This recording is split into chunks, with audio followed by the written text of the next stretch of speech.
Asmongold recently made a video titled Diablo 4 Don't Get Excited, and in this video he talks about why he thinks Diablo 4 won't be good. He begins by saying a lot of things about Blizzard's habit of lying and their inability to follow through with their word, which I think we can all agree is a real problem over there at Blizzard. He also mentions the giant elephant in the room that is Diablo Immortal, which has made everyone really take a step back and ask, is Blizzard even capable of making anything of value anymore? You know, from Warcraft Reforged and WoW expansions like Shadowlands to Overwatch 1.5 and now Diablo Immortal, it really does seem like Blizzard just can't get it right.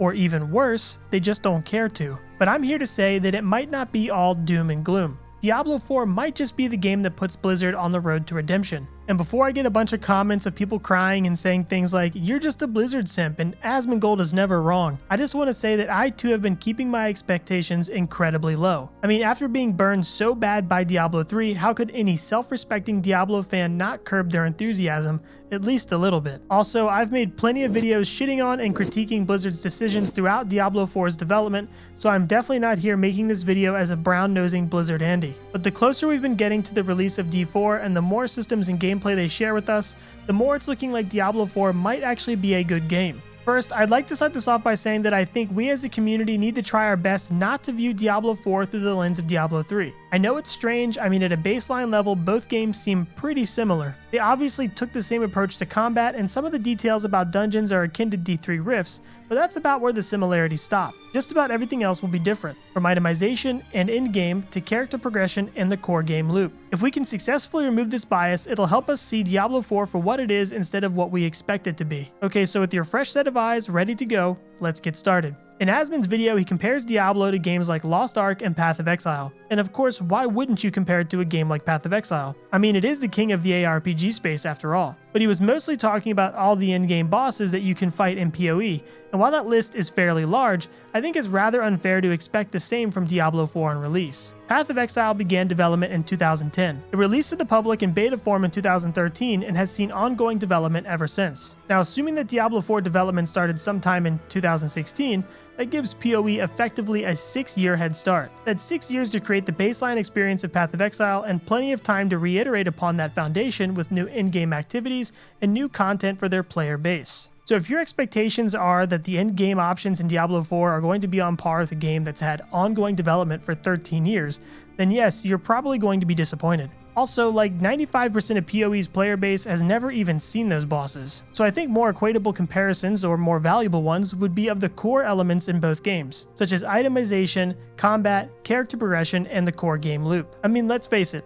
if either game had terrible core elements, then no amount of in-game bosses would make them fun. So we're going to go through each of these 4 elements with Path of Exile and compare them to what we know about Diablo 4. So bear with me, it's going to be kind of a long ride, but hopefully by the end of this, you'll have a better understanding of Diablo 4 and its systems, and maybe make the decision for yourself, a real decision about whether or not you think the game is going to be good. So let's get started with character progression. PoE has the traditional 1 to 100 leveling experience and a 10-act campaign that players must go through each time they make a new character. The campaign has become a major point of contention lately between the developers and players, but we'll get back to that in a bit. Upon leveling, players will receive a skill point that can be used within PoE's notoriously large passive skill tree, possibly one of the biggest selling points and its biggest deterrent to new players. Players will also receive passive skill points through some of the campaign quests for a total of 123 skill points, give or take a few depending on some of the player's choices. This passive tree consists of travel nodes that usually offer a small amount of primary stat like +5 strength. Typically, players will traverse these nodes to advance to passive clusters or wheels that offer powerful options for their builds. Each one of these clusters has some sort of theme and usually one notable passive that grants, well,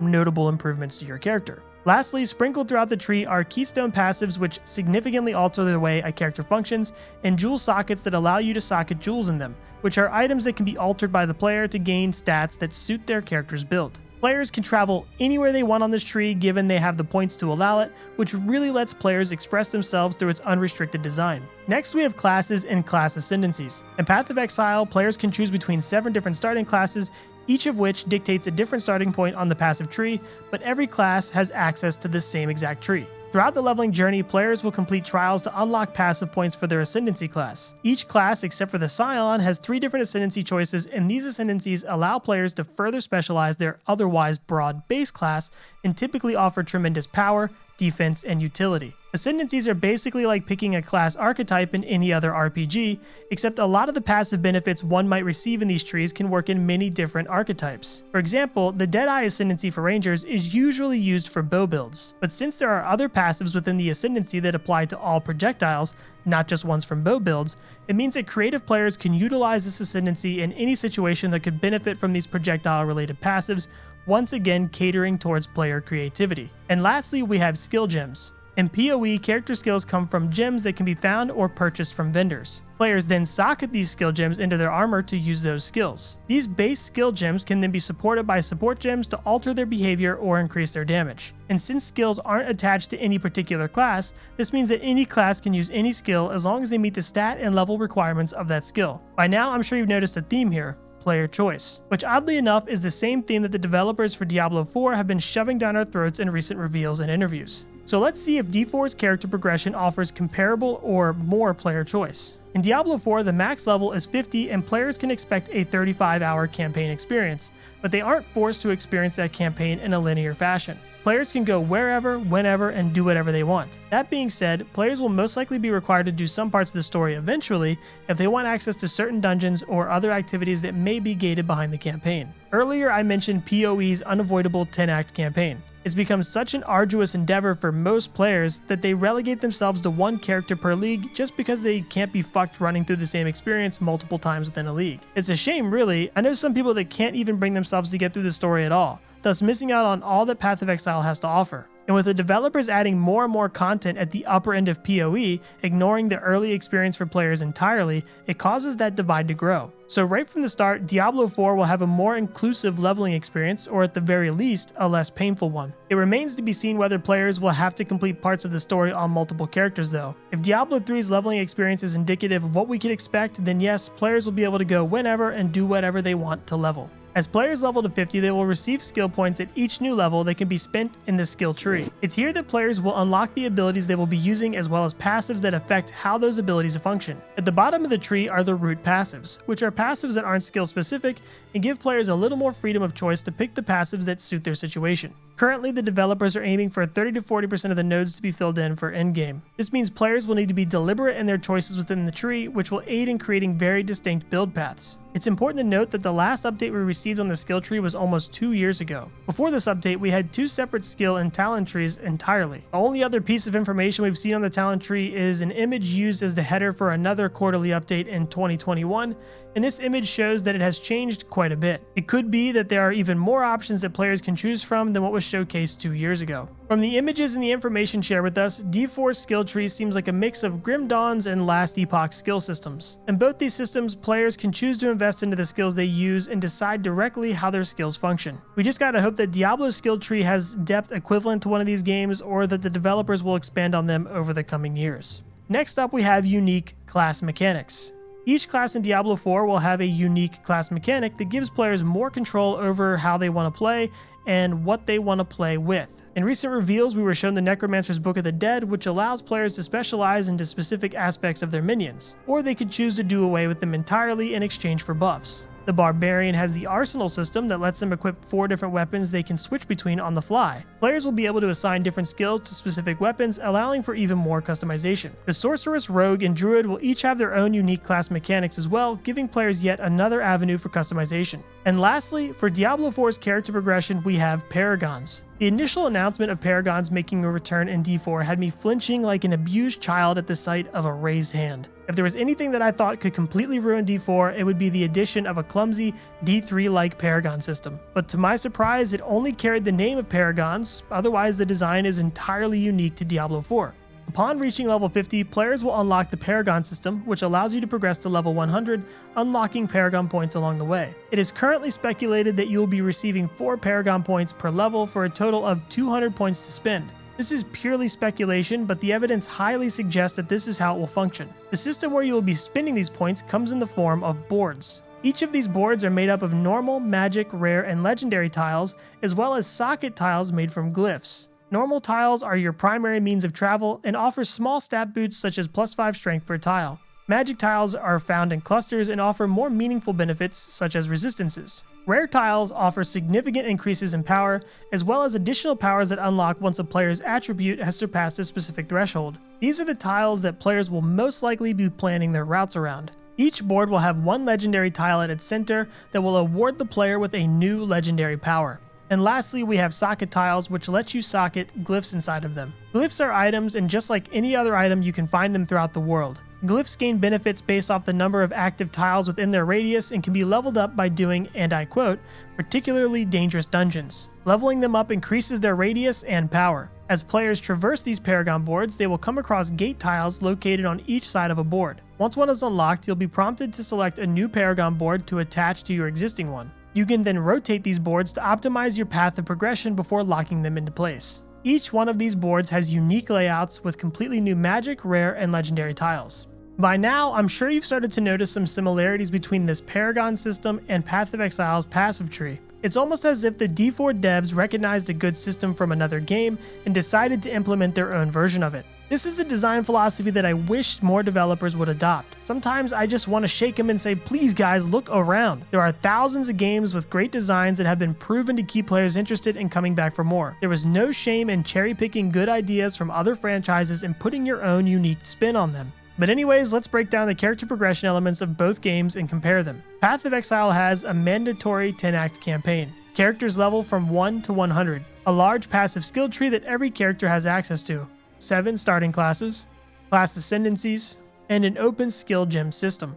Now we'll compare these directly with Diablo 4. In D4, you'll be able to level however you want through the vast open world. Characters level from 1 to 50 and gain an additional 50 levels through the Paragon system for a max level of 100. There's a large Paragon system with custom layouts, 5 starting classes, unique class mechanics such as the Necromancer's Book of the Dead, and a skill tree with abilities and passives.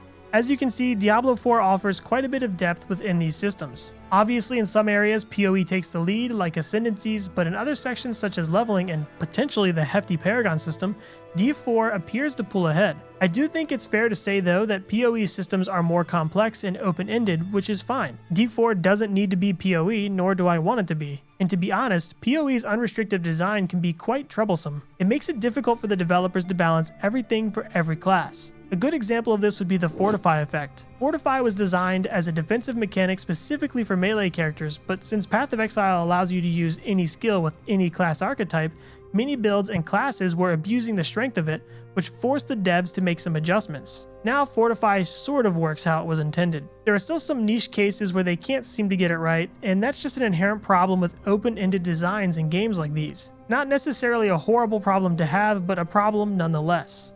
In the case of Diablo 4, I believe its character progression systems are a fantastic foundation. It appears that we'll be getting around 50 skill points to spend in the skill tree and 200 Paragon points to spend for a total of 250 points between the two systems. Compared to PoE's 123 passive skill points plus the 8 ascendancy points, it's quite a large difference. And as the developers promised, we'll get expansions with new classes and hopefully over time, more Paragon boards, skills, and more options within the unique class mechanics.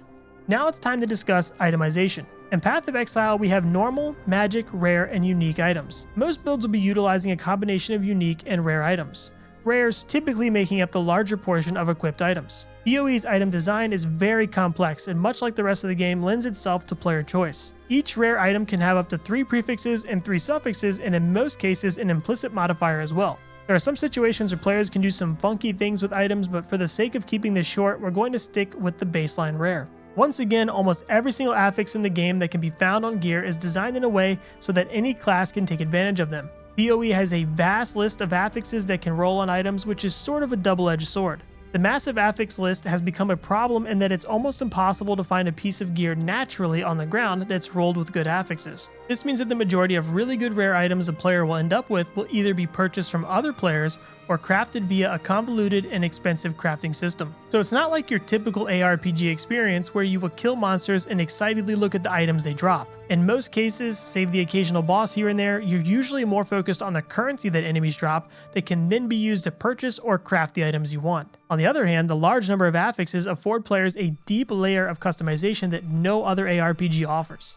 But even though you're never really going to find a good item on the ground, the developers have implemented other ways of finding or getting good items through the implementation of game systems such as Harvest. Not necessarily a bad thing, it's just a new approach to item acquisition than what we're used to, and I sort of think it's their way of placing a band-aid over the ever-growing problem that is loot in their game. Another important thing about rares and PoE is their design in relation to weapons. Weapon damage in Path of Exile scales off the affixes on the items. So say you have a weapon with a baseline damage of 85 to 176, and then on that weapon you roll the affix with 150% increased physical damage. This affix will upgrade the damage of your weapon to 192 to 397 physical damage because that affix is considered a local affix that applies to the item itself, rather than a global affix that would apply to your overall physical damage dealt. A lot of players, including myself, love this sort of weapon design. It makes fishing for weapon upgrades much more exciting because they become such a large source of power for many builds. This is just one small example, but there are plenty of affixes that function like this and can be used in a multitude of ways to cater to your unique situation. As I said earlier, a lot of items in PoE also have implicit modifiers, and they are usually unique to the type of item. For instance, an Eclipse Staff has an implicit that gives you 100% increased global critical strike chance, whereas a Maelstrom Staff offers 25% increased chance to block attack damage while wielding a staff. A lot of defensive items such as armor, boots, gloves, etc. also have unique implicits. These just give players more options when picking out the gear they want for their build. And speaking of armor, there are quite a few base armor types that offer different layers of defense. I don't want to get into too much detail here, but some of these include evasion-based types, armor-based types, and energy shield-based types. There are hybrid forms of all of these armor types as well, which yet again gives players a lot of options to choose from. But just like the loving embrace of herpes, we get the same pesky reoccurring issue with balance that a lot of PoE's open-ended designs tend to create. At any given moment, one form of defense might be much stronger than another, or even worse, they are all so weak that players must try and fit as many of them as possible into a build, leaving little room for any form of damage investment, which snowballs into the greater issue that is reduced build diversity. But no matter how you look at it though, PoE has unparalleled itemization and level of complexity that not every gamer cares to know or understand. Now it's time to look at Diablo 4's itemization, which I think will surprise many people that haven't really kept up with Diablo related news. In Diablo 4, there will be normal, magic, rare, legendary, set, and unique items. Wait a sec, did I just say legendary and unique items? Yes, I know that's a little confusing, but it'll make more sense in a second. Magic items will be able to drop with the highest individual affixes, which sounds to me like they can drop with an affix tier level that is only obtainable from magic items. If you're a Diablo 2 fan, then this concept isn't new to you. Rare items can have up to 5 affixes and will on average be stronger than your typical magic item. Legendary items are where things start to get interesting.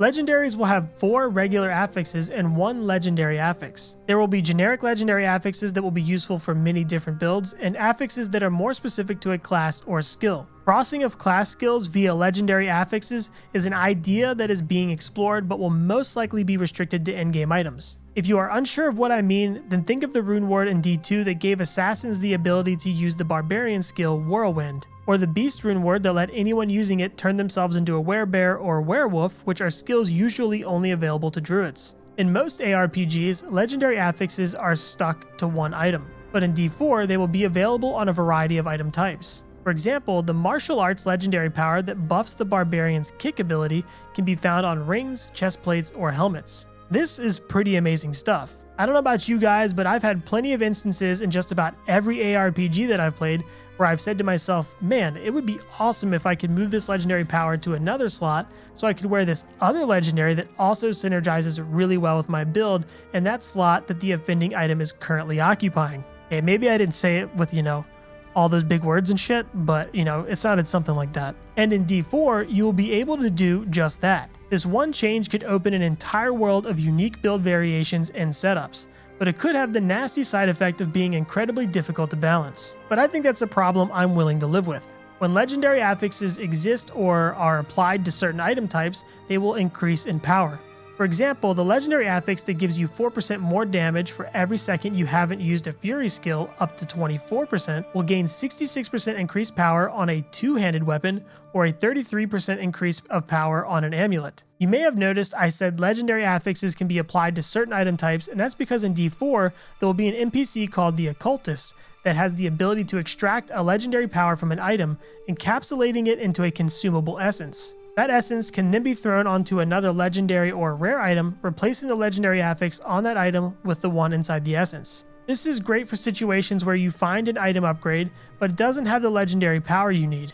You just slap the essence with the affix you want on the new item and voila, better item. And since these essences can be applied to rare items, it helps to keep them relevant. So players won't just be looking for legendary items in the late game, they'll also be looking for rare items too. Personally, I wish they only worked on rare items and had the chance to overwrite existing affixes on them. A little risk versus reward never hurt anyone before. Next, we have set items. Set items will function much like they do in Diablo 2 and will act as stepping stones or allow you to live out specific class fantasies until you can get your hands on something better. And lastly, we have unique items. Unique items will always drop with the same affixes and will carry heavily thematic and usually class-specific powers. As far as I'm aware, players will only be able to equip one unique item, so players will need to choose carefully which unique they wish to incorporate into their builds. I do wish these unique items were more generic and aimed less at specific classes though. I believe class-specific items are the developer's way of guiding your hand and sort of telling you how you should be playing and building your characters. We experienced a lot of that in Diablo 3,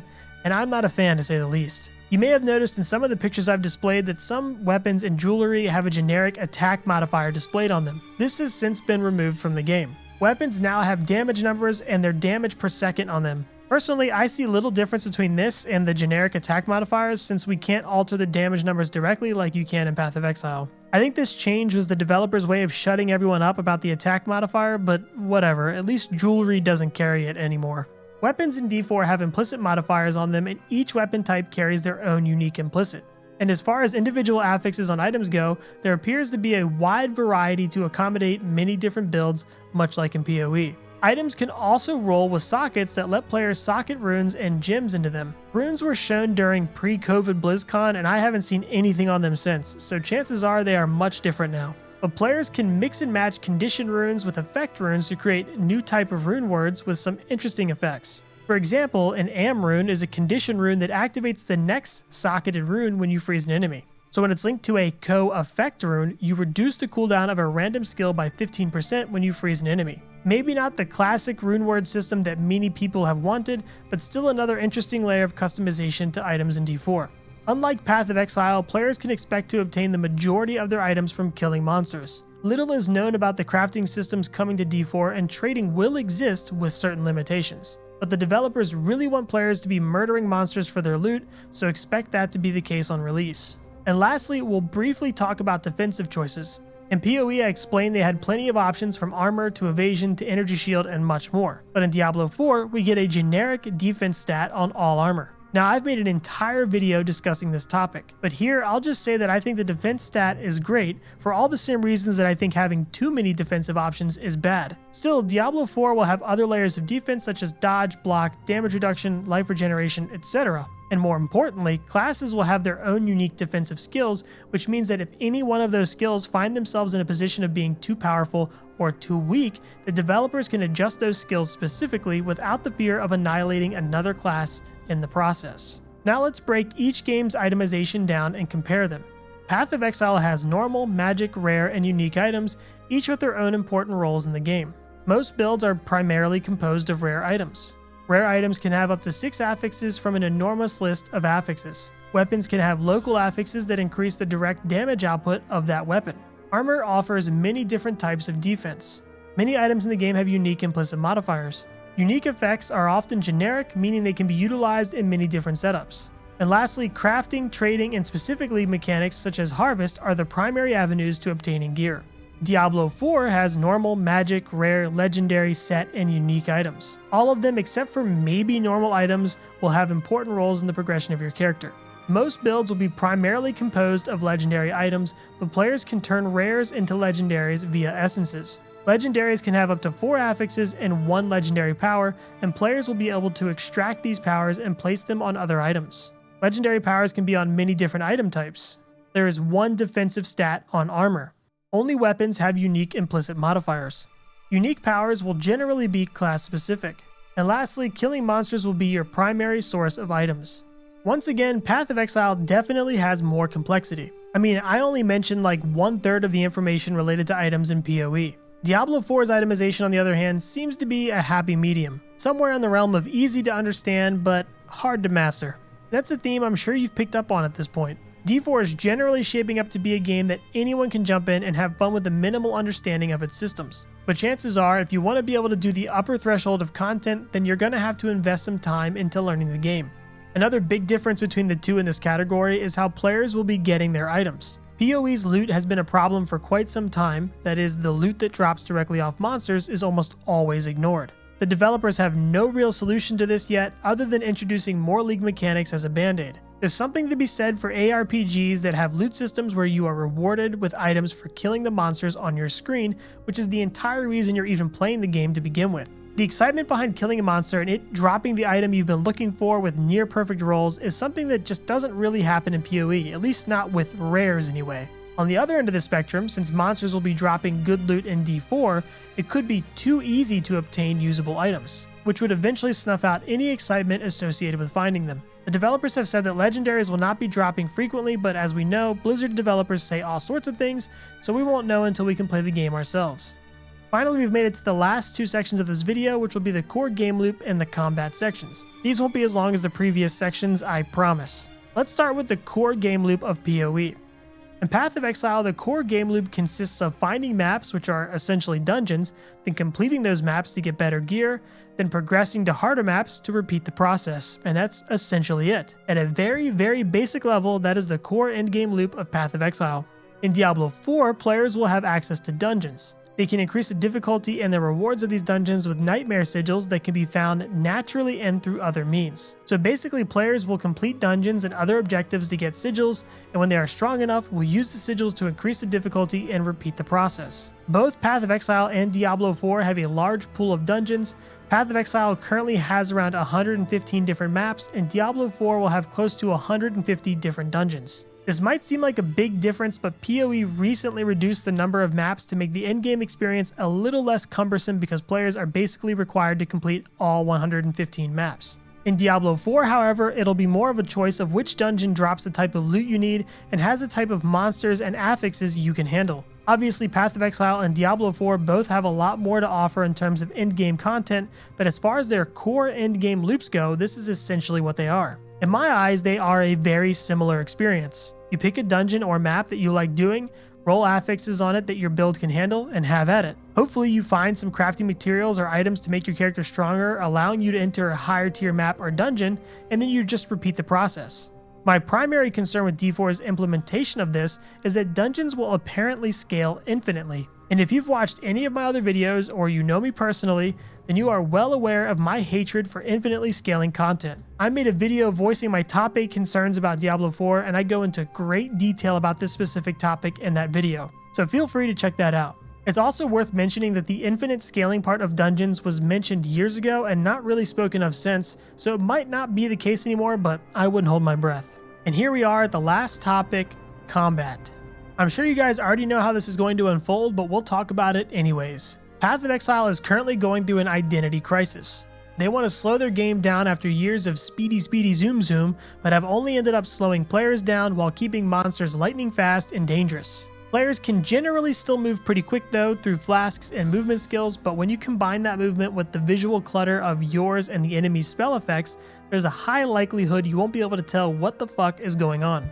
This has turned the game into a clusterfuck of meaningless flashes on the screen because it isn't slow and methodical enough to make out any one mechanic. So players just aim to blow everything up on the screen and never sit still for longer than a second. Also, Path of Exile is an old game that was initially created with like 3 people, and it still shows. Attacking enemies and using certain abilities can feel extremely clunky and unpolished. Of course, the devs have tried their best to improve this over the years, but there's only so much they can do. I mean, to be completely honest with you guys, I think Diablo 3 has better visual clarity and overall smoothness than PoE, which certainly means Diablo 4 will be leaps and bounds ahead of it. But perhaps the biggest thing D4 has going for it is that it's a brand new game, so they can set their desired pace right from the start and players won't have a baseline experience to grab complaints from. That is the biggest thing plaguing PoE currently. The devs keep trying to slow the game down, but players have already had a taste of the fast gameplay, and that's all they want despite the game design flaws it creates. And you might be thinking Path of Exile 2 will fix this, and I don't think it will. Players have had a taste of the forbidden fruit, and they'll never want to go back to eating dick salad again. So when PoE 2 releases and it has a similar slow experience to Diablo 4, players are going to hate it, because that's not the experience they expect or want from PoE anymore. But yeah, Diablo 4 appears to have better visual clarity that gives the devs the power to create monster abilities that cater to players' skill, which will in turn create a more meaningful and engaging combat experience.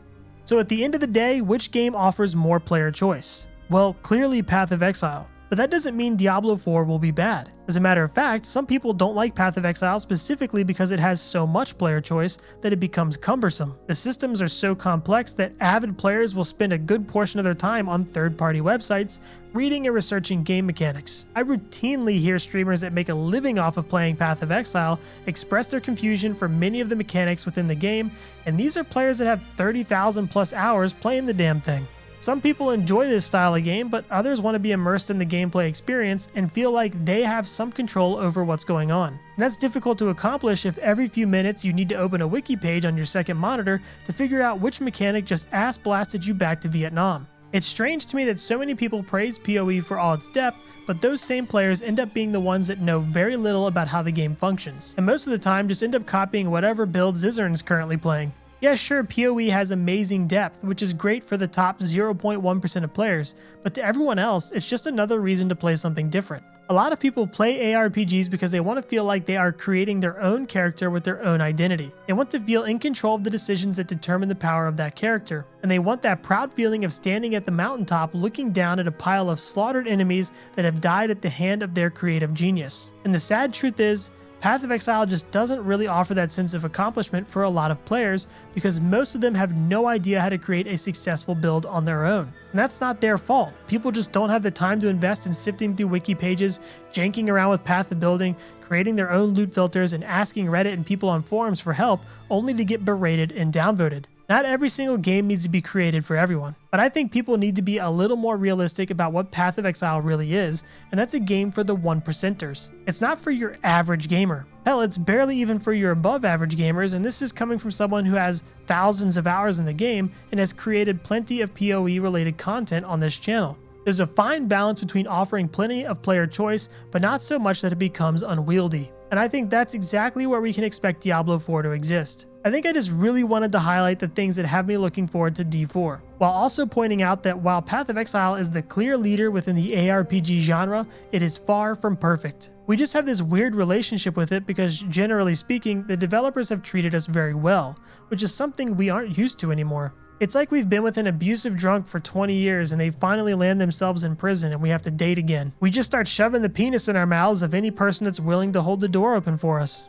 Obviously, we can't forget it's being developed by Blizzard, and Blizzard's track record has been pretty shitty lately, but I'm trying, and I want you to try and view this through an objective lens without all the politics, without all the pretend outrage that D4 will be pay to win. Beneath all that bullshit, I believe Diablo 4 has a real shot at being a pretty amazing and unique ARPG experience.